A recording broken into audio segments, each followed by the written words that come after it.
Hello guys, welcome back to El Merengue Culé, a very important and interesting video coming up. Very requested, how will Barcelona line up in the post-Messi era? I'm going to be taking an approach thinking through Ronald Koeman's eyes rather than my opinion, because I think it would be a little bit different, but let's get started.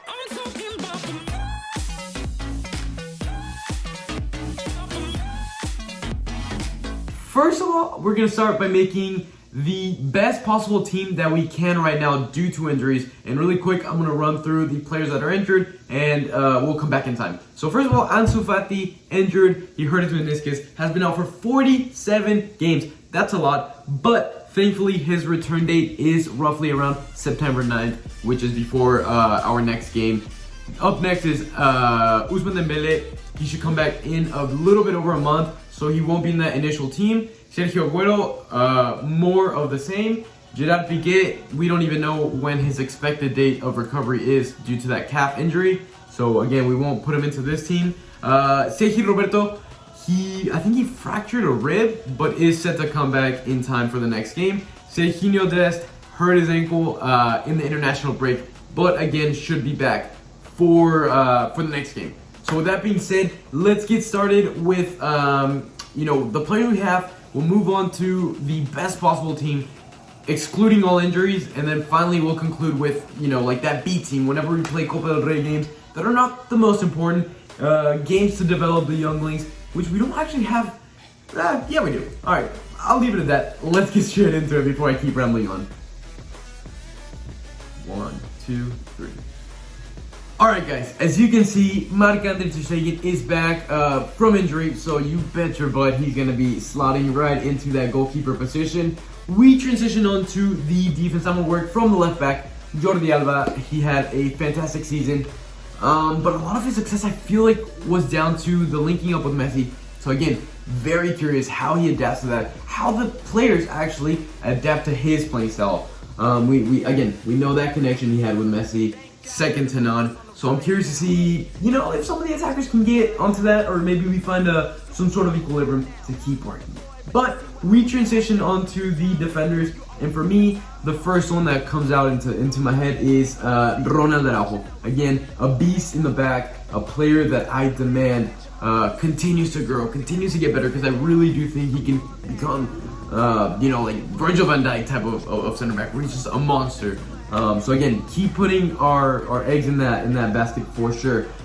Next to him, it's a little bit challenging. You have a lot of center backs in the defense, right? Obviously, we said Piqué, again, not available, but we have Eric Garcia, Mingueza, and Lenglet. Those are the main three challengers, and for me, it's really in between Mingueza and Eric Garcia. I am going to choose for Eric. I'm going to go with Eric Garcia for now. Again, we just bought him. Hopefully the club has big plans for him. But if he messes up, there's always Mingueza, there's always Lenglet, there's always another center back, which is good. We do have a lot of backup in case of injuries, in case of bad rhythm of play. We have a lot of backup in the center back position. We continue on to the right back, and Serginho Dest, again, he's going to recover from that ankle injury we're talking about, so he'll slot right in. And as we transition onto the midfield, I expect Ronald Koeman to come out with the same midfield he did all of last season. We start off with Busquets playing the more defensive role. We transition on a little bit higher up the field, but still with a lot of defensive responsibilities. Frankie de Jong will slot a little bit above him, and then finally, as our main attacking mid, will be Pele. Again, Coutinho, Riqui Puig, both great players with a lot of question marks. Question marks for Riqui Puig, whether Koeman decides to give him a chance this season or not. Coutinho, he's been injured for on and off. He's been injured a lot this season, right? He's missed a lot of games. Is he good? Is he coming in with the right mentality? Does he have the right fitness? Again, a lot of questions. So I'm not going to keep him in the starting 11. However, those are two very strong options in case again of injuries or anything that happens. But one thing I do want to note about the midfield is that we really only do have 5 midfielders. So I do expect Riqui Puig and Coutinho especially to get a lot more play minutes than they did last season. Again, hopefully they don't get injured. As we transition onto the attack, and again, remember, this is the team, counting the injuries that are here. So, first of all, I'm going to start off with the striker. Luke de Jong, Barcelona, got him for a reason. I know most of us haven't understood it yet.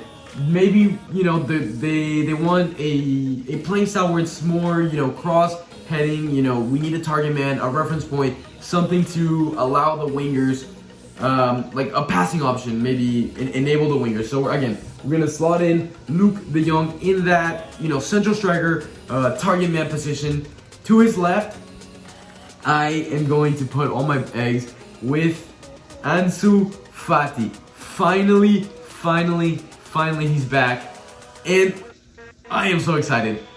With that being said, a lot of patience on him. He's been out for a while. Give him some time to gain rhythm, but at the same time, he has a lot of responsibility. Without Messi, without Griezmann, a lot of the goals are probably gonna have to come from him.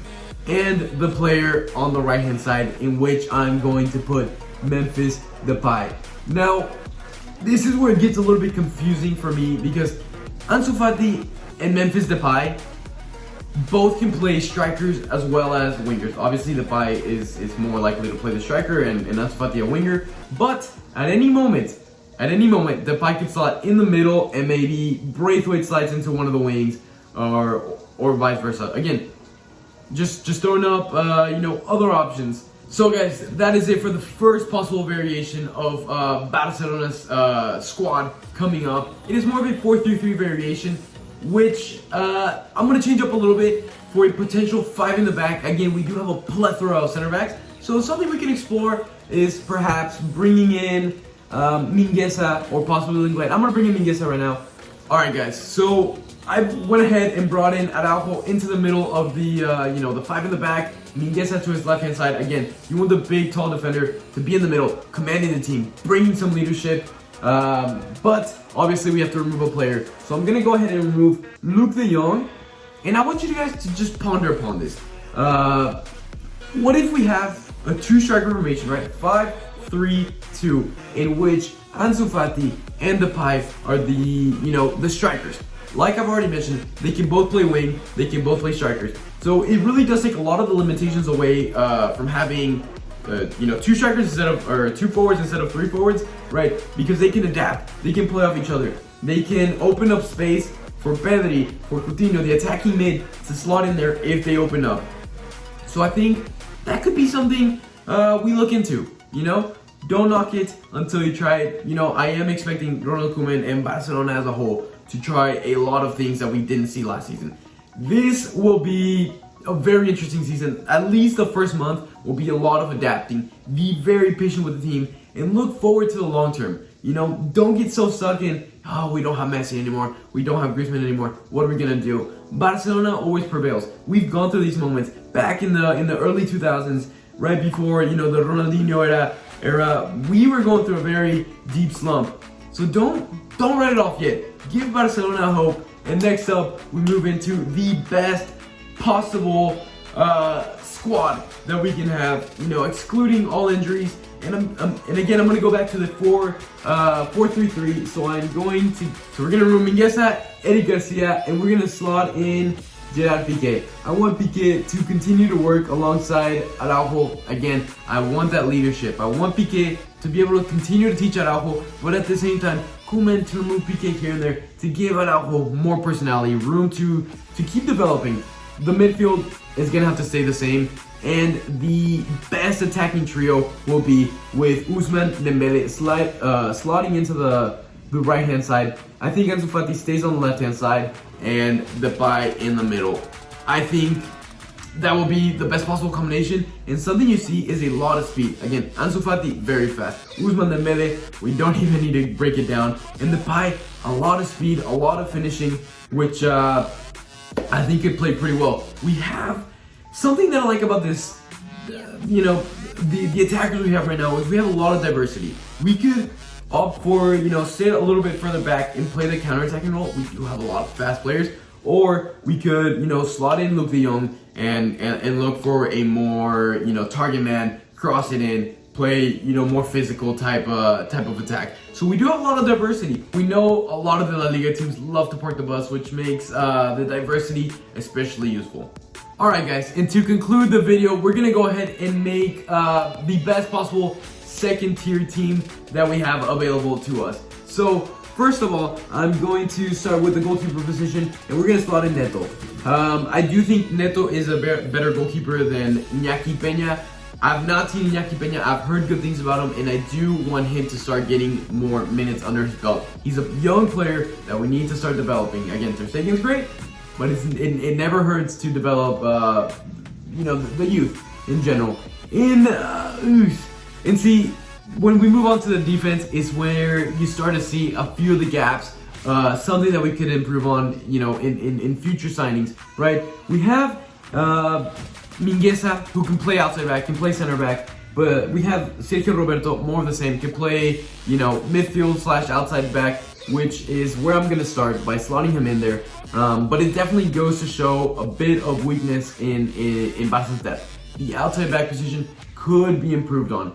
The two center backs, because I said we could use Eric Garcia in that main team. Again, all depends on form. Again, there's a lot of question marks with this Barca team. I'm gonna go ahead and put Lenglet and Umtiti for now in the second team, because Eric Garcia could easily slot into that first team, which, you know, just gives us a little bit more variation. You know, you never know. Umtiti might find a bit of form. Maybe not. Maybe he plays zero minutes. It's alright. We have plenty of center backs to make up for that. The midfield, again, goes to show we have two good options, very good options. Coutinho, if he finds any sort of form, very dangerous and could easily slot himself into the starting team, basically.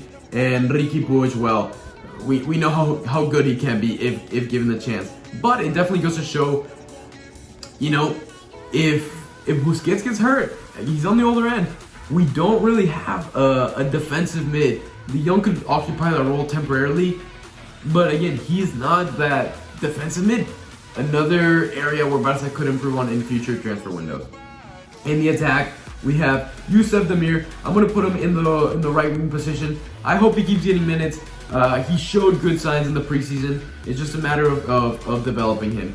Braithwaite, I'm gonna slot him into the left-hand side and to make room for Sergio Aguero.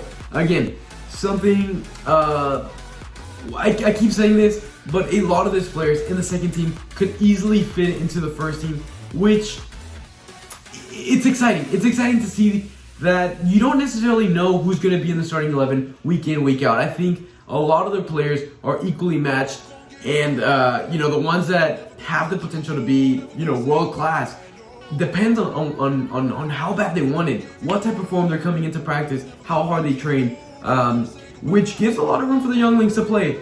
So what I really want Ronald Koeman to focus on this season is giving the players that deserve minutes, giving them minutes, basically. Something that kind of resonated with me that Pjanic said when he left Barcelona was that the players that didn't play in the game went through a very hard practice the next day, and Ronald Koeman didn't even show up to that practice. For me, that's unacceptable. How is he supposed to know if a player like Riqui Puig is playing great if he doesn't even watch him play in practice? So that's something I kind of wanted to improve on. Give the players, you know, give them a shot. Give them a shot. Don't be afraid to try new things out. And you know, if you know, one of the Barca Sagradas, one of the players that has been with Barcelona for years, whether it's you know, Piqué, Jordi Alba, if they're having a bad season, bad couple of games, take them out, bench them, give the younglings a try. So with that being said, guys, I'm not gonna take any more of your time.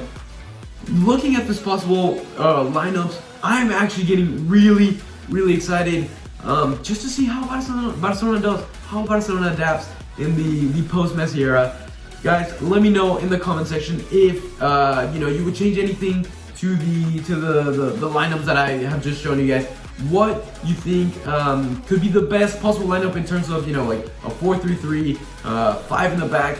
Let me know your thoughts. I'm open to anything. I'm curious, and you know, there's a lot of mystery. So guys, as always, if you enjoyed the video, hit the thumbs up. If you want to see similar videos like these, we have the same variation with Real Madrid. My brother just made that one. Go ahead and click the subscribe button.